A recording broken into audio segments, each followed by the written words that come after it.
Exemple, vous possible. Comme on vient de le dire, intégrale avec. Pas leur faire passer. Coucou tout le monde, on se retrouve aujourd'hui dans ce troisième épisode de comment devenir un ou une beau gosse et aujourd'hui on va parler proba et plus particulièrement loi exponentielle pour cette première question. Donc l'énoncé ici vous dit qu'on a une variable x qui correspond au délai entre l'arrêt cardiaque et le décès du patient. Ce qu'on vous dit également c'est qu'on a une médiane m, donc au bout de 4 minutes 50% des patients sont décédés. On va commencer par résoudre ensemble les items A et B qui nous proposent deux valeurs différentes de lambda. Donc la valeur de lambda, on peut la trouver grâce à une fonction qu'on appelle fonction de répartition et vous avez la formule dans le formulaire. Je vais quand même la réécrire dans les rappels.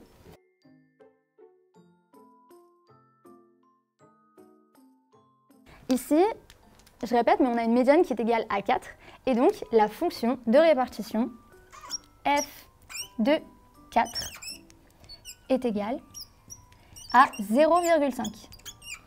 50% des patients sont décédés avant 4 minutes. Donc, pour reprendre la formule, donc on fait passer le 0,5 de l'autre côté, on se retrouve avec... Et donc, pour éliminer l'exponentielle, on a mis 1 ln, et donc ln de 1,5, c'est égal à moins ln de 2. Et au final, on a lambda qui est égal à moins ln de 2 sur moins 4 qui est égal à 0,17. On peut donc dire que les items A et B sont faux. Et par contre, on a également l'item E qui nous disait que la fonction de répartition, donc f de x, était égale à 1 moins exponentielle de moins 0,17x. Et donc, c'est bien le cas. On reprend la formule qui est dans le formulaire et on trouve que f de x égale à 1 moins exponentielle de moins lambda qu'on vient de trouver, donc moins 0,17x. Voilà pour ces questions. Ok, maintenant qu'on a fait ces trois premiers items, on peut passer aux deux derniers items, donc C et D. L'item C nous dit E de x est égal à la médiane. Pour ça, on va juste aller jeter un œil dans le formulaire qui nous dit pour avoir la valeur de m, on va se resservir de la fonction de répartition qu'on a utilisée juste avant. Donc f de x est égal à 1 moins exponentielle de moins lambda x. Donc on va faire ça pour la médiane. Et donc pour la médiane, on a... Donc comme tout à l'heure, on fait tout passer de l'autre côté, etc. Et finalement, on arrive et on trouve que la médiane est égale à ln de 2 divisé par lambda. L'item C est donc faux. M est différent de l'espérance. Le dernier item, c'est l'item D qui nous dit V de x, donc la variance de x, est égale à l'espérance de x au carré. On a la formule de l'espérance, donc l'espérance est égale à 1 sur lambda, et on a également dans le formulaire la formule de la variance. L'item D, il est donc correct. Et voilà. Ok, donc maintenant on va passer à une deuxième question où on change totalement de contexte et on change totalement de loi qu'on va utiliser puisque ça va plutôt être du côté de Bernoulli et de la loi binomiale. Donc ici le contexte qu'on nous donne, c'est un contexte avec des loups-garous. On nous dit que parmi les loups-garous qui sont découverts, on a une probabilité donc, de 62% de survivre la nuit après qu'ils aient été découverts. Dans ce village, 60 loups-garous ont été découverts et on pose x, la variable aléatoire qui détermine le nombre de loups survivants. Donc on va d'abord résoudre les deux premiers items A et B. A nous propose x suit une loi binomiale de paramètres 400 et P égale 0,62. Donc ici c'est faux, tout simplement parce qu'on a n qui est égal à 60 et non n qui est égal à 400. 400, ce qu'on vous disait dans l'énoncé, c'était que c'était le nombre de villageois au total. Or ici, x c'est le nombre de loups survivants, donc on part de la population de loups découverts, c'est-à-dire 60. L'item B nous propose le fait que x soit une variable qui suit une loi de Bernoulli avec n égale 60 et p égale 0,62. Encore une fois, c'est faux. Ici, la variable, elle suit une loi binomiale qui est justement une répétition d'épreuves de Bernoulli. Rappelez-vous qu'une épreuve de Bernoulli, c'est lorsqu'on a une probabilité de succès, une probabilité d'échec. Ici, on a bien une loi binomiale puisque à chaque loup, on a toujours la même probabilité que ce même loup ait survécu. Ok, donc maintenant qu'on a fait ces deux premiers items, on va pouvoir passer aux trois derniers items. Là, on va plutôt essayer de trouver la valeur de l'espérance de x. On rappelle qu'on est dans une loi binomiale, donc x suit une loi binomiale de paramètres n égale 60 et p égale à 0,62. Et donc, on peut la trouver dans le formulaire, normalement vous la connaissez, c'est la formule de l'espérance d'une loi binomiale. Et donc, ici, on a n qui est égal à 60, p qui est égal à 0,62, et donc on trouve donc que l'item C est correct, l'item D est incorrect. Et l'item E, c'était aucune des propositions n'est exacte, ce qui est donc faux puisqu'on a trouvé que l'item C était correct. D'ailleurs, les items E qui vous demanderaient aucune des propositions n'est exacte ne tombent normalement pas à l'examen. Ok, donc dans cette prochaine question, on va maintenant s'intéresser plus particulièrement à l'application de notre loi binomiale. On va commencer par l'item B qui nous propose P de x inférieur ou égal à 59 égale à 5,6 fois 10 moins 13. P de x inférieur ou égal à 59, c'est la même chose que 1 moins P de x égale à 60. Et pour calculer P de x égale 60, on ne peut pas se servir de la table du formulaire parce qu'elle ne va pas jusque-là. Et donc on va devoir utiliser la formule directe.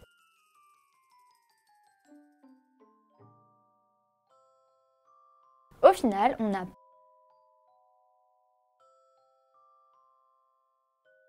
on revient donc à notre calcul initial qui était P de x inférieur ou égal à 59. Et donc,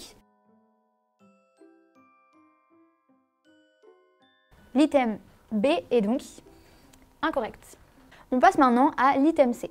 Donc dans l'item C, on va devoir calculer la probabilité de la victoire du village. Et cette probabilité, elle correspond à une probabilité de survie de 0 loup.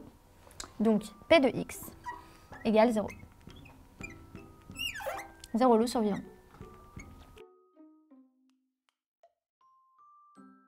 Ça nous donne qui est environ égal à 6,1 fois 10 puissance moins 26. On peut donc valider l'item C.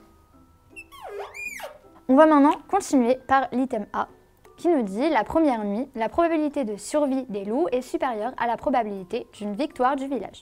Ici, on compare donc la probabilité, donc P de x est égale à 60, donc probabilité de survie des loups, avec P de x est égal à 0, donc une probabilité d'une victoire du village.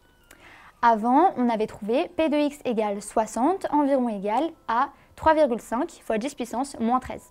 Pour P de x égale 0, on vient de trouver environ 6,1 fois 10 puissance moins 26. On a donc une probabilité de survie des loups qui est bien supérieure à la probabilité de victoire du village. L'item D, c'était juste un item de cours qui vous qui vous demandait si l'écart type était un indicateur de position et c'est en fait un indicateur plutôt de dispersion. Donc il était incorrect et le bilan de réponse, c'est donc AC. Ok, donc dans cette nouvelle question, on va s'intéresser aux lois normales et à l'approximation d'une loi binomiale, plus particulièrement par une loi normale. L'item A donc, nous demande si c'est possible d'approximer la loi de x, donc le même x qu'on étudie depuis tout à l'heure, par une loi normale d'espérance 37,2 et de variance 14,136. On va déjà vérifier si les conditions sont rassemblées pour pouvoir faire cette approximation. Donc on va vérifier que notre espérance soit bien supérieure à 5, et c'est le cas puisqu'on avait calculé tout à l'heure qu'elle était égale à 37,2, qui est bien supérieure ou égale à 5. On vérifie exactement la même chose, mais cette fois pour n facteur de 1 moins pi, qu'on trouve égal à 22,8, qui est également supérieur ou égal à 5. Comme les conditions sont réunies, on peut bien dire qu'on approxime la loi de x par une loi normale. Son espérance, c'est 37,2, c'est l'espérance qu'on avait trouvée tout à l'heure, et sa variance, c'est 14,136. Donc c'est n fois pi fois 1 moins pi. On passe maintenant aux items B et C qu'on va résoudre ensemble, puisque dans les deux cas, on nous demande de calculer la probabilité que notre grand X soit supérieur ou égal à 30.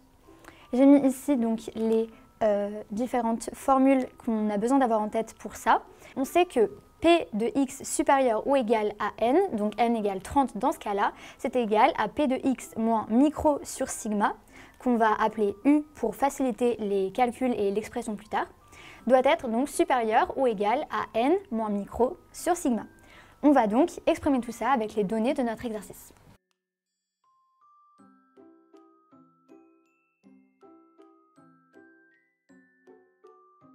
On obtient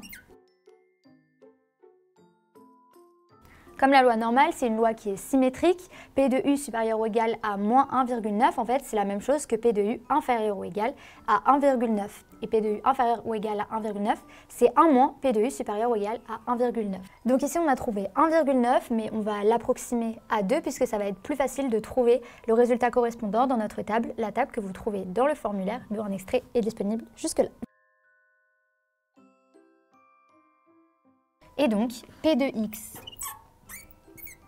supérieur ou égal à 30, c'est égal à 0,977 qui est bien inférieur ou égal à 0,98. L'item B est donc correct. On va maintenant passer à la résolution des deux derniers items de cette question. Donc, pour l'item D, on va devoir exprimer P de X supérieur ou égal à 40, sachant X supérieur ou égal à 30.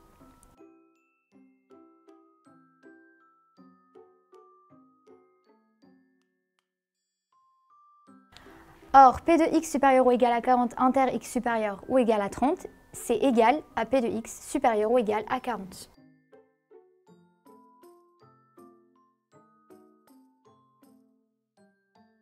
À partir de là, on a déjà calculé P de X supérieur ou égal à 30 dans la question d'avant. Et pour P de X supérieur ou égal à 40, ça va être exactement la même chose que ce qu'on a fait avant. Donc je ne vais pas le réécrire ici, mais on applique toujours cette formule-là. Et donc on retourne à P de U supérieur ou égal à, ici on remplace le N par 40. Donc à 40 moins 37,2 divisé par racine de 14,136. Ça, on va trouver du coup que ce sera égal à 0,66.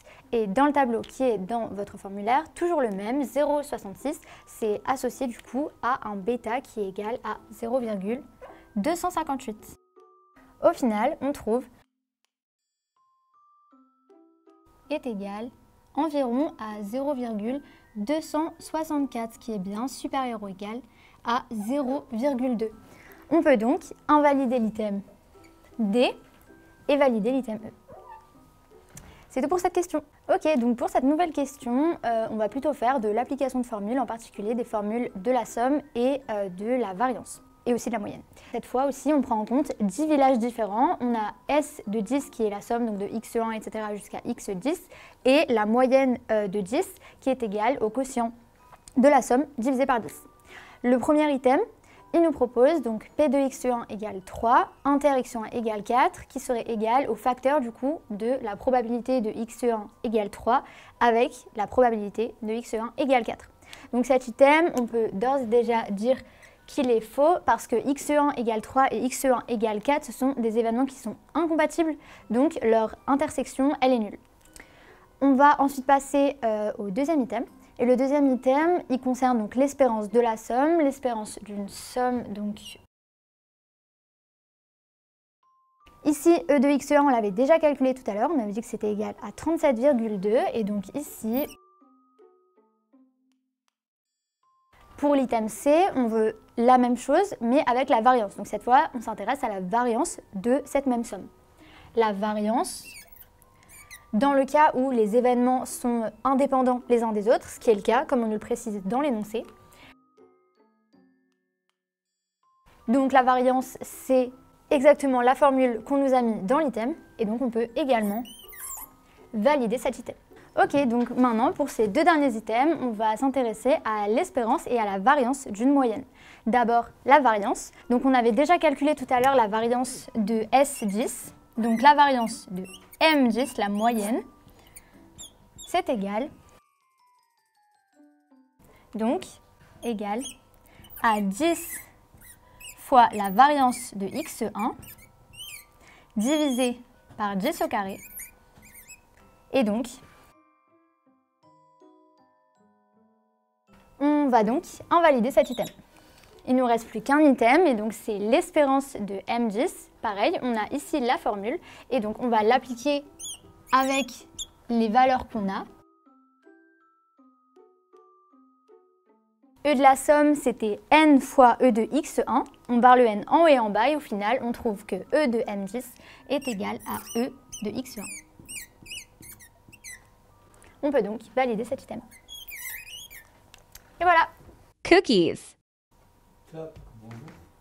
Non, ça c'est... Vas-y, clap, Gilles. Gilles, tu clapes pas? Ah.